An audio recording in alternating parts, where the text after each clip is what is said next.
Jay said. Then we moved on into the crime scene. A blonde woman's body lay on the plush gray rug. Her face, neck, and chest were covered with blood. She had been shot execution style. We knew that the dead woman's name was Sarah Rosen. She'd escaped detection during 2 thorough investigations of the White House staff. That was the scariest piece of evidence yet. She was trusted. There was no fear in the woman's eyes. She had trusted her killer. It must have been Jack. But is this the real Jill? I wondered as I bent over her body. The contract killer, Kevin Hawkins, had died at St. Vincent's Hospital downtown. What was Hawkins' relationship to this woman? What the hell was going on? "Somebody left a poem," Jay Greer said to me. "Looks like the others." He handed it to me. I read the final note. Jack and Jill came to the hill, where Jill did what she must. Her reason drove her. The game is over, though dead Jill's cause was just. "Fuck you, Jill," I whispered over the dead body. "I hope you burn in hell for what you've done today. I hope there's a hell just for you and Jack." Nowhere was the news of the shooting taken any harder than in Washington. Christine Johnson was in shock, as was most everyone she knew. She'd been watching the nightmarish TV coverage of the assassination attempt from the first moment she got home from school. George Johnson arrived home about 7 that night. Christine fiercely hugged him at the front door. "People are still out there, crying in the streets," George said. There were tears in his eyes, and that started her crying again, too.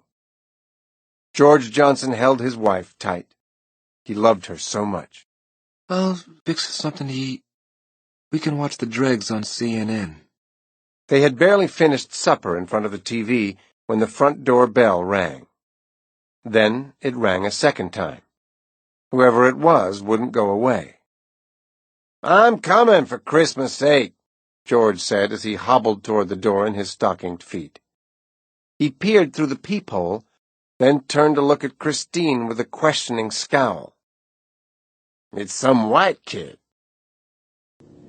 Danny Boudreau stood on the porch of the schoolteacher's house. He didn't feel good, and he was depressed as hell. The machine was breaking down. His mad button seemed to be stuck permanently. At first, Danny Boudreau didn't understand who the hell a round-faced black dude was who answered the door. Then a flash. "This self-righteous dude has to be her husband, right?" "Yeah? Can I help you with something?" George Johnson asked the strange-looking and disheveled young man on the porch. Danny Boudreau felt one of his worst rages coming on. "No! You can't even help yourself. You sure as shit can't help me!" Danny Boudreau suddenly yanked out his semi-automatic. Without hesitation, Boudreau fired twice. The 2 bullets hit George Johnson in the chest. He flew back through the open door as if he'd been struck with a sledgehammer. The cat was DOA for sure. The Sojourner Truth School killer then walked right into the teacher's house. I rushed back to the D.C. area around 11 p.m. The real Sojourner Truth School killer was rampaging. Maybe it was no accident that he was blowing the same night as Jack and Jill. He wanted to be better, more important than them, didn't he? He couldn't bear being nobody. The killer, Daniel Boudreau, had demanded to see me. He claimed I was his detective, that he'd been calling my house for days. A police cruiser met me at Andrews Air Force Base. I was to be taken to Mitchellville, where Danny Boudreau was holding Christine Johnson hostage. George Johnson had been shot and was possibly dead in the house. Somebody had put together material for me on the killer. The boy had been under a psychiatrist's care since he was 7. He was being treated for his anger, depression, and rage cycles with the drug Depakote. I was betting he was off it now. Daniel Boudreau's real mother had died during his infancy, and he blamed himself. His real father had committed suicide. The father had been a cop, I noted.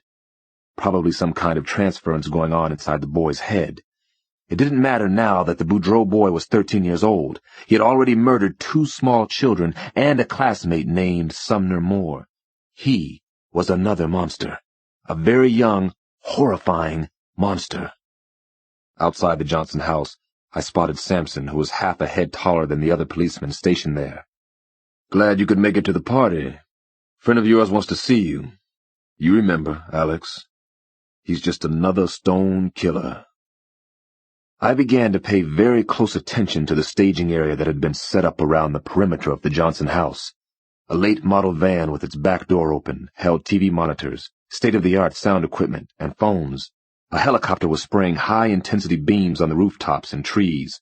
The FBI had sharpshooters in place. How was the boy communicating from the house? At first over the phone. Then he demanded a megaphone.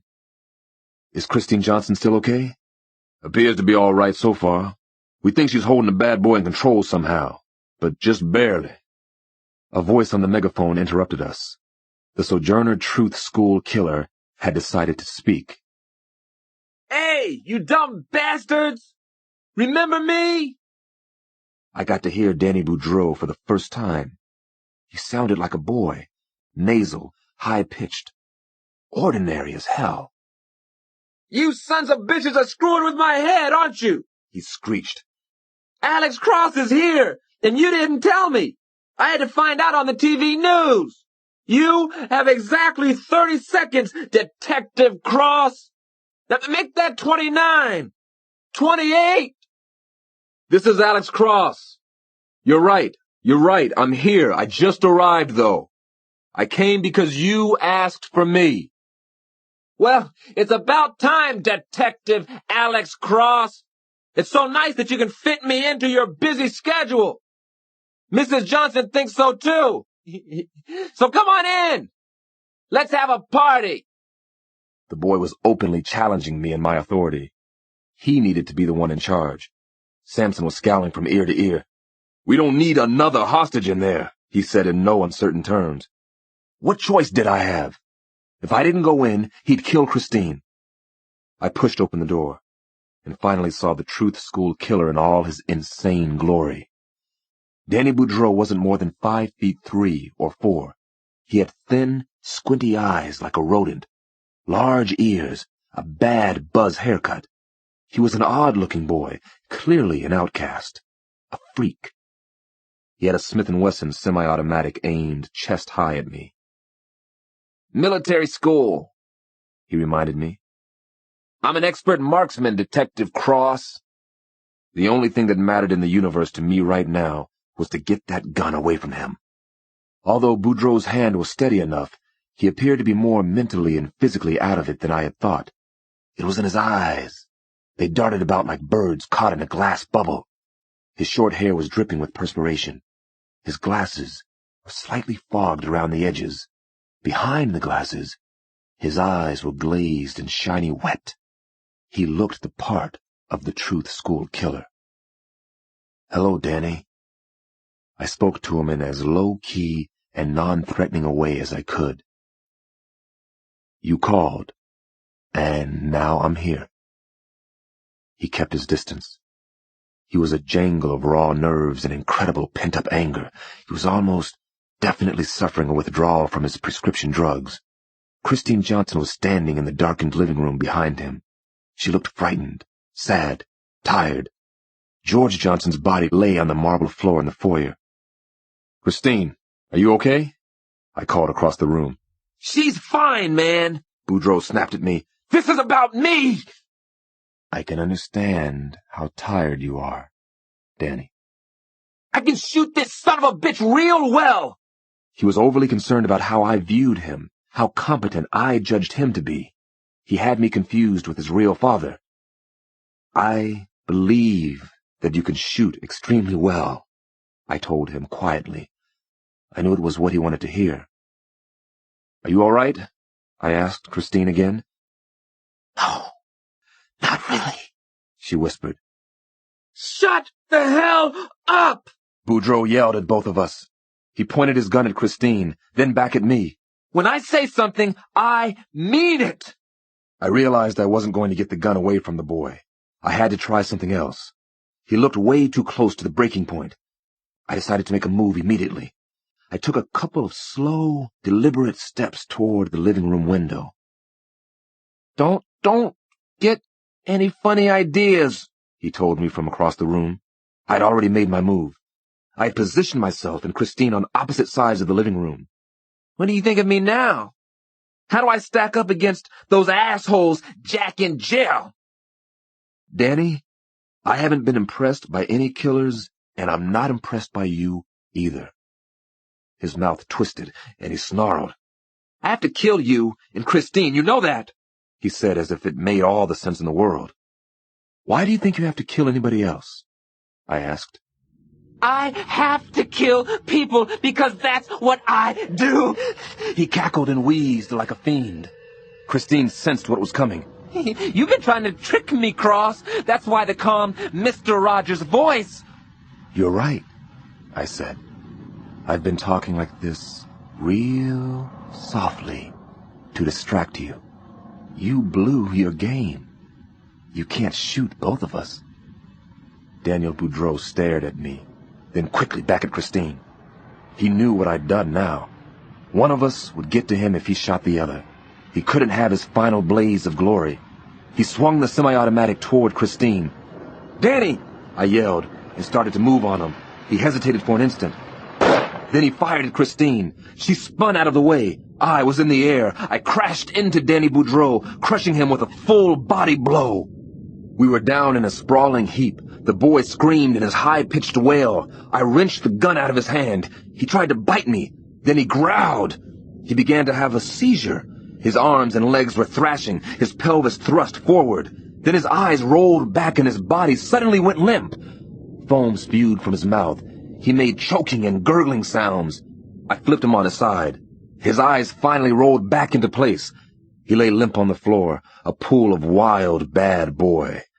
The next time I looked up, Christine was kneeling beside me.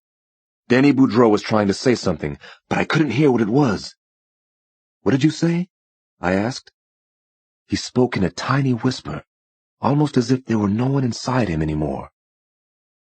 I'm afraid. I'm always so afraid. I nodded at the small, horrifying face looking up at me. I know, I said to the young killer. I know what you're feeling. That was the scariest thing of all. I stayed at the Johnson house for more than an hour, until the Boudreau boy and the body of George Johnson were taken away. I hugged Christine hard before I left. She was still trembling. Sampson drove me home at 1 a.m. My brain was still going at 1,000,000 miles an hour, still buzzing, overheated. I climbed the stairs in my house and stopped in Damon's room. I lay myself across the bottom of his bed. I wanted to be near him. Finally, I closed my eyes and tried to push the rushing scenes of murder and chaos out of my mind. I couldn't do it. The monsters were everywhere, young and old and everything in between. Where were these monsters coming from in America? What had created them? Lying there next to my child, I finally was able to sleep somehow. For a few hours I was able to forget the most horrifying thing of all, the reason for my extreme sorrow and upset. I had heard the news before I left the Johnson house. President Thomas Burns had died early that morning. A day had passed since the long night at the Johnson house, since the even longer morning in New York City. Not nearly enough time for any kind of healing or even proper grieving. President Edward Mahoney had been sworn in the day before. It was necessary according to law, but it almost seemed indecent to me. Jack and Jill had wanted Mahoney to be president, and President Burns had distrusted Mahoney.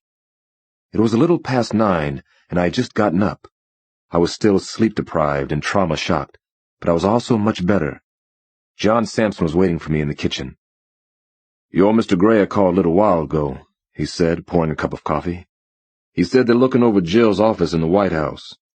Then they're going to her apartment on 24th Street. Don't suppose you want to go?" Of course I wanted to go. I needed to know everything about Jill. As I drove to Sarah Rosen's apartment, I was feeling partly revived, physically if not emotionally.